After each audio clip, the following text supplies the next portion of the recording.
बताइए class clear हो गया या नहीं हुआ? सब बच्चों को समझ में आ गया? जितने बच्चे प्रेजेंट है क्लास में, किसी को दोबारा एक्सप्लेन करना है तो बता दीजिए।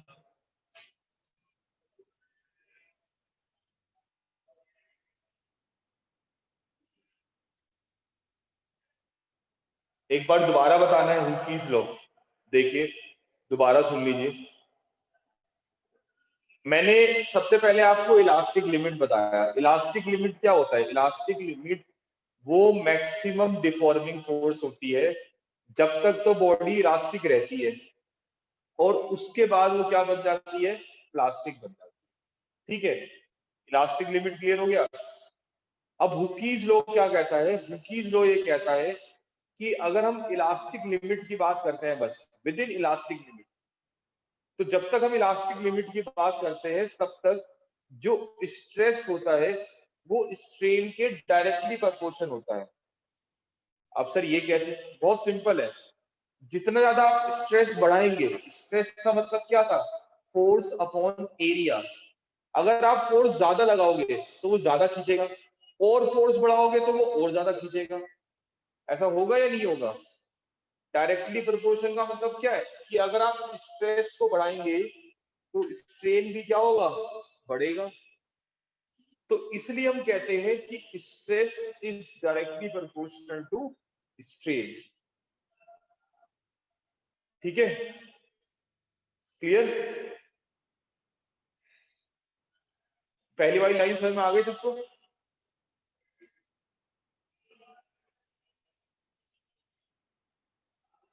अब अगर मैं प्रोपोर्शनलिटी साइन हटाऊंगा तो यहाँ पे कांस्टेंट आएगा, दैट इज कैपिटल ई। जो कैपिटल ई होता है बच्चों, इसे कहते हैं कोफिशिएंट ऑफ इलास्टिसिटी। ये कोफिशिएंट ऑफ इलास्टिसिटी ये बताता है कि हमारे पास जो मटेरियल है वो कितना बढ़िया इलास्टिक है। अगर मटेरियल ज्यादा बढ़िया इलास्टिक होगा तो उसकी कोफिशिएंट ऑफ इलास्टिसिटी ज्यादा होगी। अगर मटेरियल कम इलास्टिक होगा तो उसकी कोफिशिएंट ऑफ इलास्टिसिटी क्या होगी? कम। हम इसको ये भी लिख सकते हैं कि it is the ratio of stress upon strain. Okay, done finally. कोई दिक्कत तो नहीं है अब?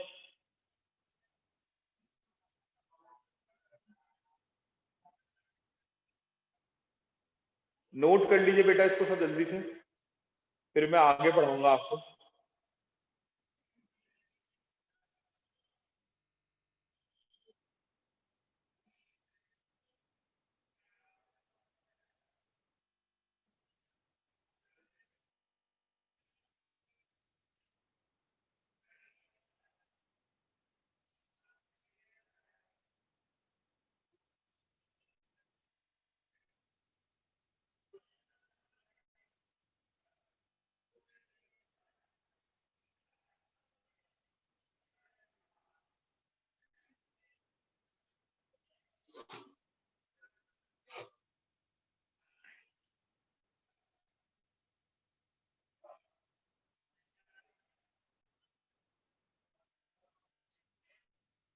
इलास्टिक लिमिट की डेफिनेशन होगी आर्यन कुमार कि it is the maximum deforming force up to which the body is elastic, and beyond that it become plastic।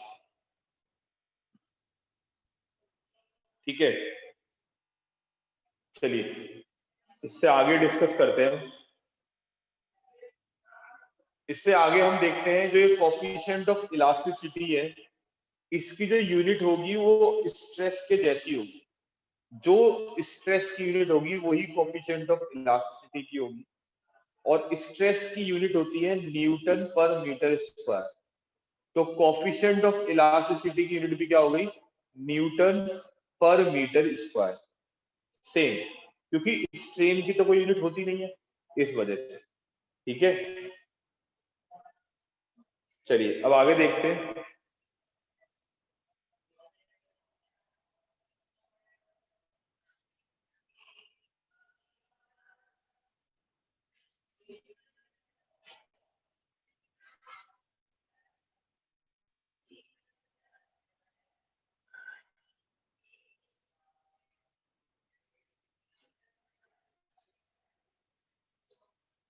अब जो ये कोफिशिएंट ऑफ इलास्टिसिटी होता है, ये 3 तरीके के होते हैं। कोफिशिएंट ऑफ इलास्टिसिटी जो होगा ये 3 तरीके का होगा।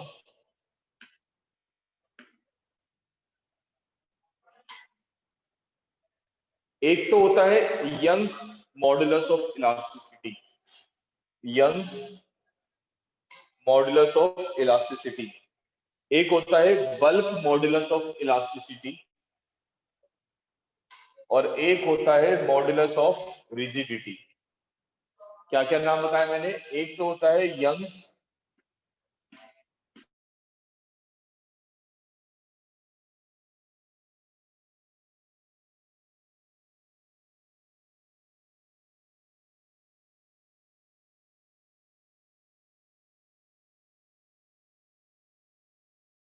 एक होता है हमारे पास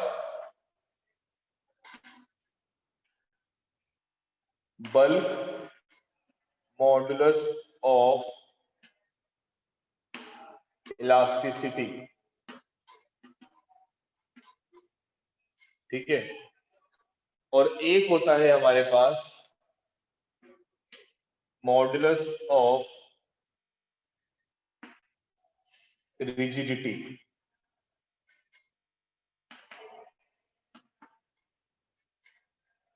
तो ये 3 होते हैं। तो अभी हमें इन तीनों के बारे में अलग अलग पढ़ना है। तीनों जो है, तीनों का फॉर्मूला होगा वही स्ट्रेस अपॉन स्ट्रेन। तीनों बताएंगे एक ही बात कि कौन बढ़िया इलास्टिक है, कौन बेकार इलास्टिक है, लेकिन डिपेंडिंग अपॉन कौन सा स्ट्रेस लगा रहे हैं और उससे कौन सा स्ट्रेन बन रहा है। जैसे मैंने आपको 4 तरह के स्ट्रेस पढ़ाए थे, 4 तरह के स्ट्रेन पढ़ाए थे कल, तो उनके बेसिस पे क्या करा गया, इन तीनों को बनाया गया। और जब जैसा स्ट्रेस लगेगा उस पर्टिकुलर बॉडी पे, उस हिसाब से हम क्या करेंगे, मॉडुलस ऑफ इलास्टिसिटी समझेंगे। ठीक है, इसे कॉपी कर लीजिए आप अभी, फिर मैं आगे तीनों को डिफाइन कराता हूँ आपको।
डन, चलिए आगे पढ़ाते हैं। सबसे पहले हम पढ़ते हैं यंग्स मॉडुलस ऑफ इलास्टिसिटी क्या होता है।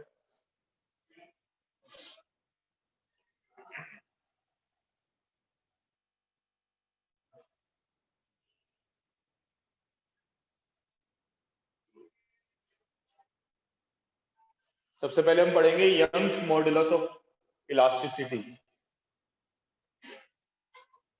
तो जैसे मैंने आपको पढ़ाया था अभी कि कोफिशिएंट ऑफ इलास्टिसिटी का फॉर्मूला होता है stress upon strain.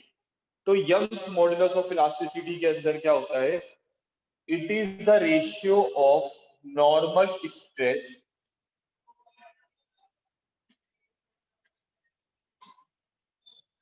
Upon longitudinal strain।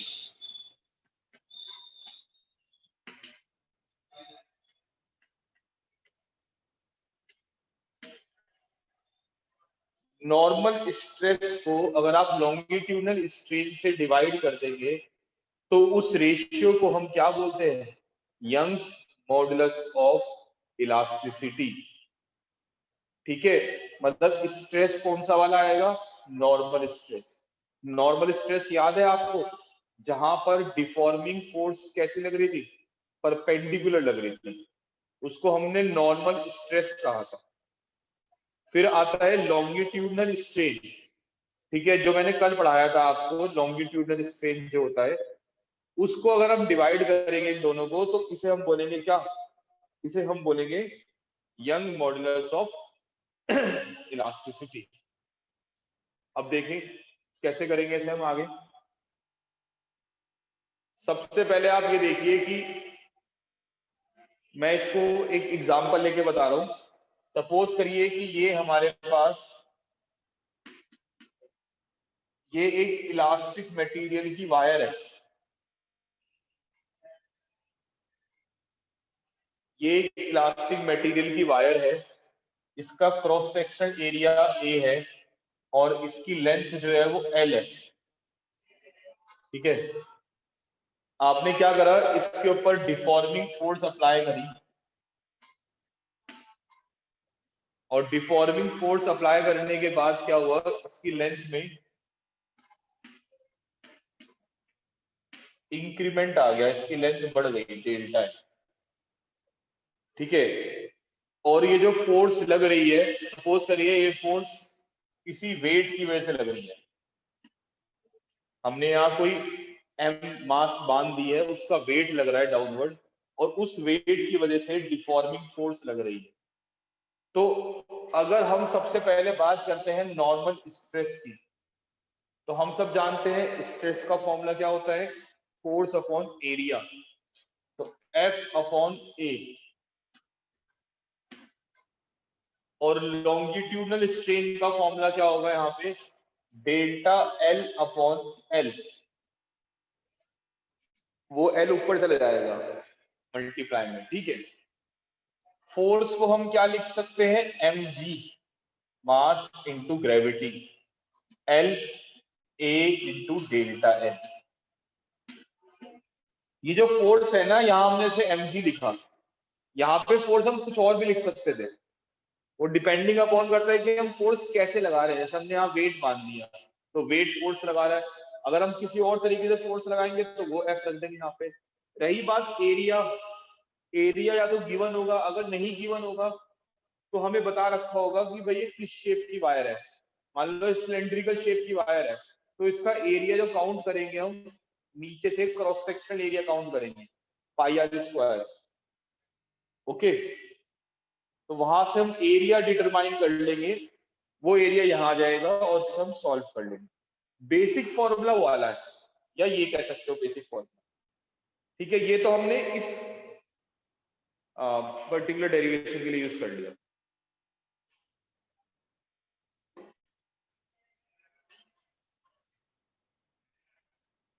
करिए, कॉपी करें।